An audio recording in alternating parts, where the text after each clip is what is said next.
Esta investigación versará sobre el director de fotografía Ricardo Yunis, que filmó en nuestro país entre los años 1948 al 1984. La primera parte de esta estadía corresponde a la época del blanco-negro argentino y en los últimos años se integró al grupo del cine color. Con esta dualidad intentaré incursionar este objetivo para mostrar las apreciaciones de ese cambio. Tomaré como referencia su última película como director de fotografía en el film Las Rosales, estrenada en 1984, filmada en color y dirigida por David Lipchitz. Y como cita del blanco-negro tomaré el film premiado internacionalmente Los tallos amargos, 1956, con dirección de Fernando Ayala. El blanco-negro de Yunis perteneció a una época en que el cine se hacía con un equipo. Y si este era el mejor, todos sabían que esto sería en beneficio de la película. Película que la hacían todos dentro de ese equipo. El director de fotografía tenía casi la misma importancia que el director del film, por la importancia de los juegos de la luz. En la historia de su cine pudiera ser que este director de fotografía usara la luz como si no proviniera de una ventana que justifique la penetración de la luminosidad que caiga sobre el rostro de los personajes decisivos en el momento álgido del film. Era una estética de Yunis. Si esa ventana no existiera, no importa, la luz va igual o se acentúa con sombras de visillos o contradice la que de aquella viniera, y poner una fuente no explicitada, que no existe, realmente es casual, conforme a la necesidad de la imagen, que es lo que nos importa. Con la llegada del color al cine, habría para Yunis un nuevo abanico de posibilidades estilísticas de la iluminación, pues los propios colores podían influir de un modo directo sobre situaciones determinadas, eliminando la claridad y la limpieza del blanco y negro a la saturación del color. Si bien el color proporciona mayor adecuación a la imagen de la realidad, ya que el mundo es en colores, pero al mismo tiempo brinda una amplia libertad para el juego creativo, ya que el cine también busca su propia coherencia y por ello en ocasiones manipula el color alejándose del realismo. Como espectador advierto que en películas Las Rosales el color sirve también para centrar la atención, favorece el ritmo de la narración y da fuerza a determinadas escenas. Cada color tiene un significado pictórico y un cuadro. Además, intenta crear el color de una época y lo usa para subrayar algún efecto diferente en donde Yunis trabaja con colores fríos, por ejemplo, en las escenas de la tormenta, o cálidos rojos, por ejemplo, las tomas en la boca. A su vez, se puede percibir tonalidades altas y bajas. Las primeras se pueden advertir que Yunis las compone con una luz cenital dura y directa que produce sombras marcadas, una iluminación trasera que da profundidad de campo y luz de relleno que matiza el cuadro. Es difícil conformar una estética de la iluminación del primer plano, porque el mismo limita solamente el rostro del personaje. Sin embargo, el director de fotografía tiene otros recursos para el juego de la iluminación. Y en este caso, Yunis imagina efectos de luz y sombra rescatando significaciones dramáticas.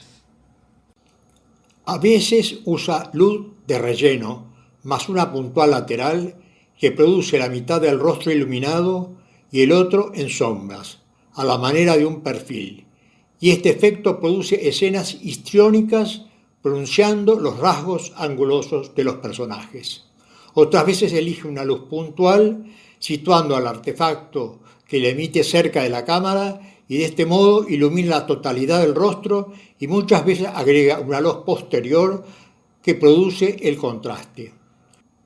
Los colores tienen significado, por lo tanto es conveniente usar el color apropiado para cada tema. Los significados típicos de los colores y sus efectos psicológicos se resumen en las relaciones psíquicas entre los personajes y la luz. Y la luz tallará no solo en lo que se dice y el transcurso de la acción, porque la iluminación le dará a la historia su realidad, precisamente como ocurre en Las Rosales. Contrariamente a las limitaciones del primer plano, el plano medio o general se complejiza la iluminación y el cuadro toma los efectos de la pintura, cuando la luz se ubica sin transgredir el efecto de lo real, por ejemplo en el caso de las ventanas, pero una observación detallada permite percibir otras sombras y otros centros de luz que materializan el concepto del espacio cinematográfico. Sin embargo, su tradición en el cine blanco y negro, en donde las sombras son la respuesta en la composición del encuadre, no se repite en la recurrencia del color, porque el mismo tiene un valor en sí mismo, un elemento expresivo que refleja la naturalidad de los elementos de un plano, porque sirve para centrar la atención, favorecer el ritmo de la narración y el montaje y expresar con más fuerza ciertos momentos. Hay una constante en su filmografía que son las sombras, que remiten al cine blanco-negro, donde este recurso era fundamental e innovador. Con el uso del color, las sombras se proyectan para diferenciarse del resto de las tomas, y en estos casos el color opera como un fondo neutro que permite elaborar un dibujo sobre ellas. Cito como una secuencia importante la que se juega dentro de la cárcel, donde el director de fotografía inserta y perfila con luz y sombras para dramatizar la escena. Cabe agregar que estas experiencias fueron enseñadas, delegadas a los fotógrafos del cine moderno. De mi preferencia rescato dos escenas, que se aproxima a lo pictórico con un cuadro cuya dirección iluminante puebla la totalidad del cuadro, y en ese caso Jun imagina una luz media que minimiza los detalles, porque estos detalles están en el movimiento lento del humo, una visión que recuerda la trama de un gobelino. Estudio que la luz de la luz y la sombra en Ricardo Juni genera emociones cinematográficas, donde existe una atracción especial, donde el cuadro se completa sin geometría, ni punto, ni líneas, y conforman una imagen de un modo organizado, poniendo en armonía la relación de todos los elementos que integran el plano. Una segunda preferencia son los registros de la tormenta y las escenas del hundimiento, donde la luz es un elemento fundamental en la composición y principalmente por su capacidad para determinar el significado de una imagen y expresar sus emociones, donde la misma permiten. Su importancia en el cine no estriba solo en la cuestión técnica de proveer la luz suficiente a la escena para poder grabarla y verla, sino además en el aspecto creativo para crear una determinada atmósfera.